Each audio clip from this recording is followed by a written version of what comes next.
नमस्कार. मी पंजाब डक राज्यात म्हणजे खूप ठिकाणी पावसाळ्यासारखा पाऊस पडणार आहे, काही ठिकाणी गारपीट होणार आहे, काही ठिकाणी वारं सुटणार आहे. म्हणून हा अंदाज सर्व शेतकऱ्यांनी लक्षात घ्यायचा.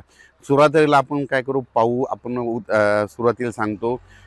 सोलापूर आपलं कोल्हापूर जिल्हा, सातारा जिल्हा, पुणे जिल्हा, त्याच्यानंतर अहिल्यानगर, त्याच्यानंतर आंबेगाव तालुका, जुन्नर तालुका, त्याच्यानंतर इकडं कराड तालुका, इकडं दोंड, बारामती, पाथर्डी, पैठण, वैजापूर, गंगापूर, शिर्डी, राहता ह्या परिसरात. त्याच्यानंतर इकडं बीड जिल्ह्यामध्ये कळंब, त्याच्यानंतर कळंब तालुका, धारूर तालुका, त्याच्यानंतर म्हणजे बीड जिल्ह्यात बऱ्याच ठिकाणी म्हणजे बऱ्याच ठिकाणी पाऊस पडणार आहे. त्याच्यानंतर लातूर जिल्ह्यात देखील खूप ठिकाणी पाऊस पडणार आहे.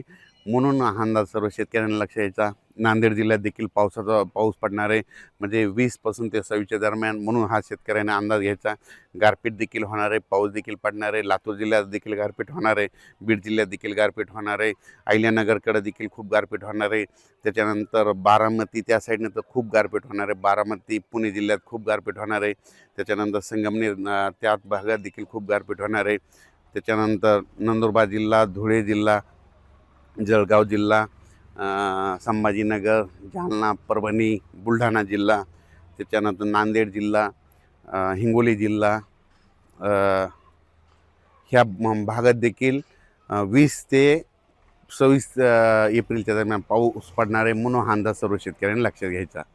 तसेच अमरावती जिल्हा, अकोले जिल्हा, वर्धा जिल्हा, भंडारा जिल्हा, त्याच्यानंतर यवतमाळ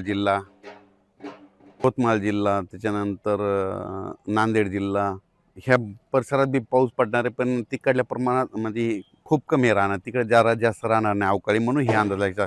खरा पाऊस मात्र तुम्हाला एक सांगतो दक्षिण महाराष्ट्राकडे होणार आहे.